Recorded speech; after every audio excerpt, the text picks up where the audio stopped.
right, Mr. Smith, we need you. Would you introduce yourself? Tell us your name and DOC number. My name is Samuel Lawrence Smith, DOC number 357321.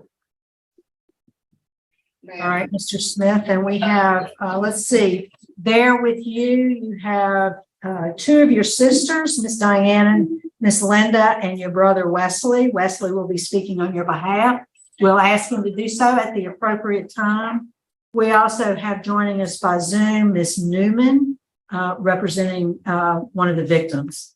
First, I'll just read some identifying information into the record, Mr. Smith. Then I'm going to turn it over to Mrs. Jackson. Your case has been assigned to her. She'll take the lead on the interview. Mr. Smith, you are Samuel L. Smith, Sr. You're here today seeking a commutation of your sentence. Can you hear me? Yes, I can. All right. You're seeking a commutation of your sentence. You were sentenced in August 1995 for attempted second-degree murder. You received a 15-year hard labor sentence. And for a second-degree murder, you received a life sentence. Is that information correct, Mr. Smith? That's correct. That's correct. Did you answer Mrs. Jackson? Good morning, Mr. Smith. Morning. How are you doing today? I'm doing all right. I'm good. How old are you, Mr. Smith? Yeah, How old are you? 70. And how long have you been incarcerated? This month I'll make 30 years. All right. So you were about 41 or 42 when these crimes were committed. Is that correct? That's correct. So tell me a little bit about what was going on in your life at the time these crimes were committed. Well, we was drugging. We always drugging. So Well, let's slow down. yeah, You we were- were drugging. You were a drug user. Yes, ma'am. How long had you been a drug user? About 8 months. I've been using 8 months? about 8 months. And what kind of drugs were you using? We were doing crack cocaine. Okay. Well, I don't want to talk about we. I want to talk about you. Okay. When did you start using crack cocaine? About 6, 7 months before the accident happened. One accident. What other drugs had you been using before you started on crack? That was all I was doing. So your I never used statement no other is drug. that you hadn't been a drug abuser but a few months before all of this happened. Is that correct? Yes, ma'am. Yes, ma'am. So what kind of job had you had? What kind of work were you doing? I was a welder. I was an iron worker. And how long had you been a welder? Oh, I've been a welder for quite some years. And where did you work? I did Avondale Shipyard, And how long did you work for Avondale? 3, 4 years. I did Avondale Shipyard, Equitable Shipyard, Southern Scrap Metals. I was an iron worker. All right. Were you married?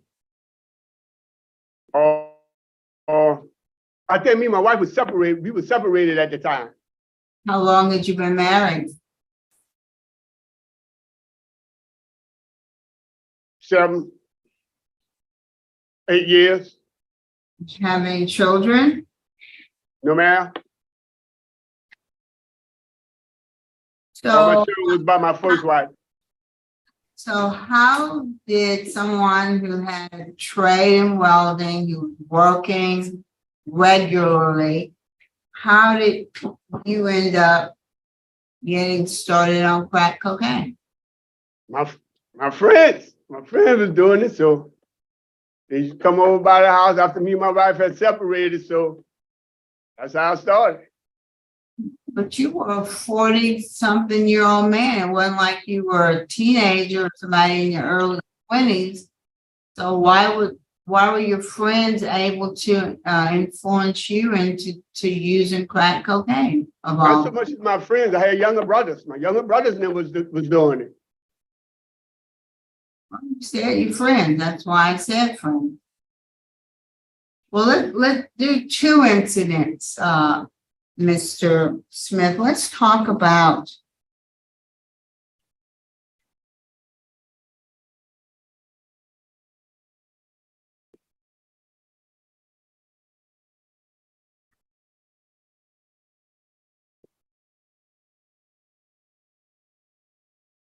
Darlene, the incident with Darlene.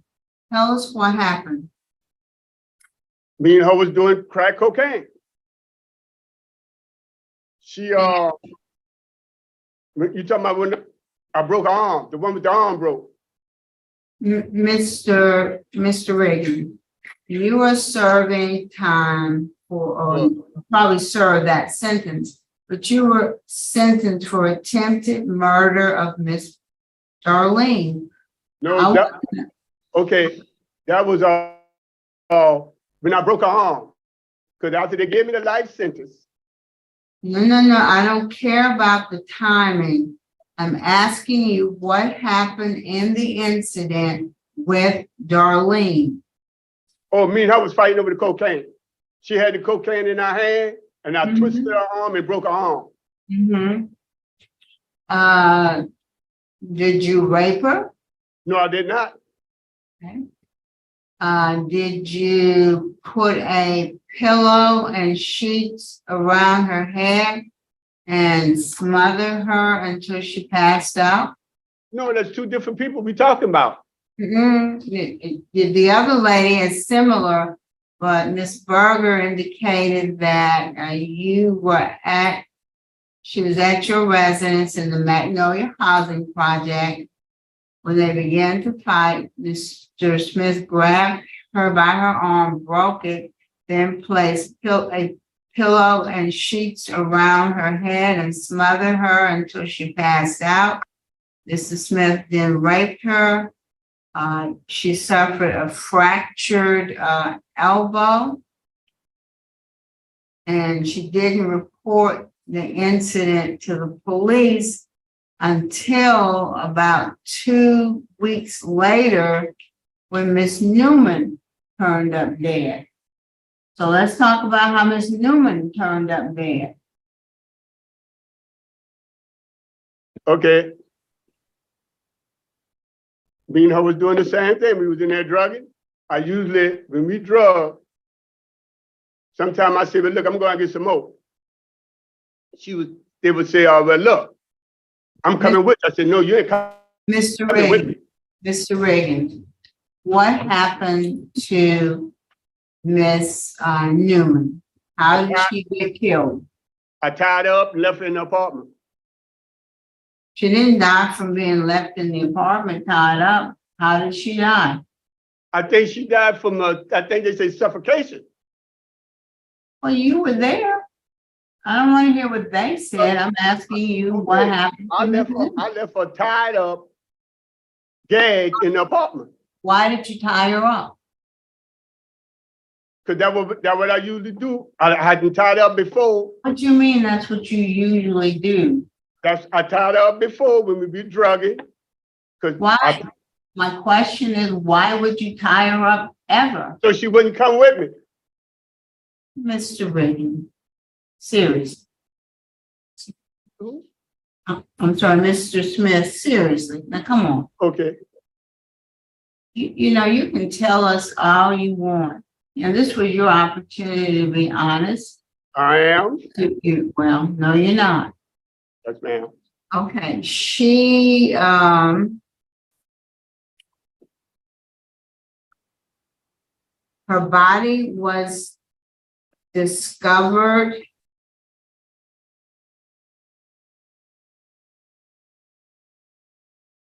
inside an apartment at 2844 Magnolia Street, which is a Magnolia Housing Project.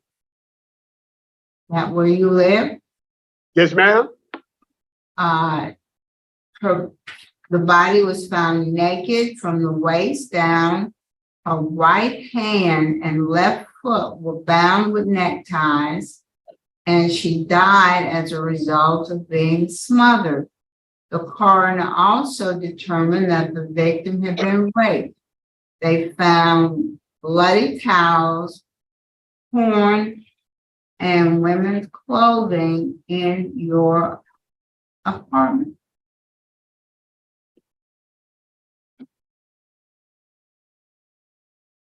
Yes, ma'am. That's what happened. So what happened? How'd you smother her? How did I smother her with the towel? I put the towel in her mouth. I tied her with the towel in her mouth. Why? Cause I told her I was going to get more crack. Miss She kept coming with- Smith, never mind.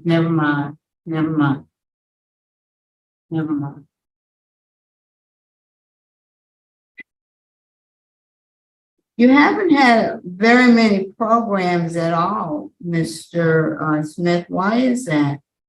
You've taken very few programs over the last almost 30 years. Why is that? Probably because I was working. I got programs here. I didn't say you didn't have any. I said you have very few.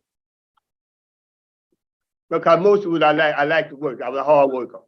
So you didn't think it was important to address some of the issues that brought you into this situation? What kind of work were you doing at the prison that was so important that it None. kept you But from I was- taking programs?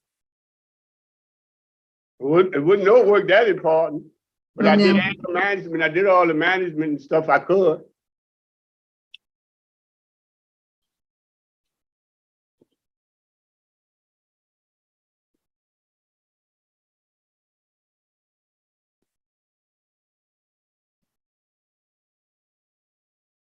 The only certified program that you've taken is anger management.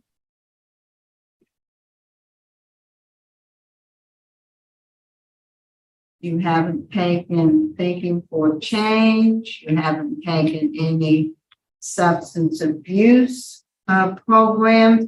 You got pre-relief, and you've got some faith-based program, but nothing that really gets to the heart of why you're in prison and the things that you've done. You haven't taken victim awareness. You haven't taken even any sex offender treatment. You've just not devoted yourself, Mr. Smith, to doing a lot to become rehabilitated. Warren, what can you tell us about Mr. Smith?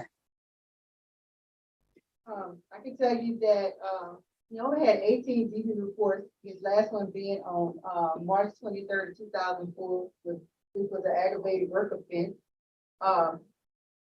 He has tried his hand at his GED, and one of the reasons he hasn't made it was because of lack of progress. But he recently, had taken his test on 5/16/23, and he got to the M level. I would agree that Mr. Smith needs more programming. He do need T4C. He do need victim awareness, and he do need sex offender treatment that he needs to take. Programming has been has not been on his top priority since he's been here. All right. Thank you, Warren. I appreciate it. That's all I have to say now. Mr. Smith, I see that you've worked at Camp D maintenance. Is that your Yes, job? ma'am. Yes, ma'am. You've had that for over 20 years. Yes, ma'am. Could that be a reason why you haven't sought out programs?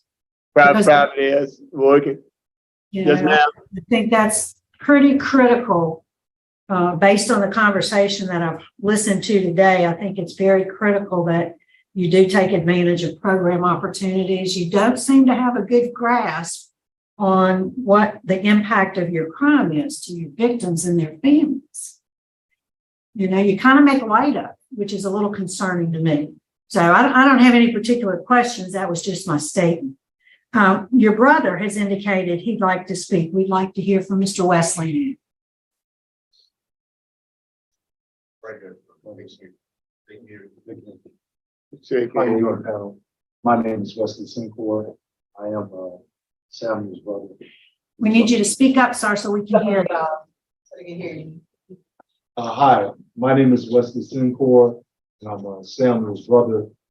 I wanted to speak because I get a great understanding of what a life is worth. It's priceless. And I myself work in a prison. I work in the Shelby County school system, but I work at the Shelby County prison. I'm a teacher at the prison. I want to say to any of the family members that's listening, I want to express my condolences and my heartfelt condolences and apologies to them, because no family should have to feel like that. I can't even really imagine the pain, the hurt, the anger, and all the things that go along with this process that they've endured and have to live through. A life is precious. And over the years, I have talked with Samuel, and I've heard the remorse in his voice. I've heard the maturity over the years. I've heard the edginess that he would display in his younger years, smooth over to a more mature, settled man that loves to work with his hands and loves to produce things, and has even been praised on his work lines for that by his superiors. I think that's one of the reasons why he hadn't been involved in some of the programming, or even lack of knowledge of the programming was even available. But we're all here today. I know my family's here to support him and to ask for some grace. Coming in as a 40-year-old man and now as a 70-year-old senior citizen, that's two different worlds. You can reflect back now on some of the things and mistakes that he's made to bring him to this impasse that we're at now. And it's my prayer and hope that you all would, even though you may seem that some of his programming might not be there, that you would take a look into the journey that he's had to make as a human being, being incarcerated here for 30 years, that he's not the same person that came in. It's not even close. So as I've had conversations with him over the last few decades, it's markedly apparent to me that I'm dealing with a different man, a different individual, a different human being right now. And I'm hoping you all take that into consideration. Yes, sir. Thank you. Thank you. We appreciate all of you being here today. Mr. Smith, before we vote, is there a statement you'd like to make to the board? Yes, if I had to do it all over again, it'd be a different thing. I'm sorry. I did that. I'm sorry. That's my statement. I'm sorry. Okay. All right. I think we're prepared to vote. Mrs. Jackson? Mrs. Smith, this is really a very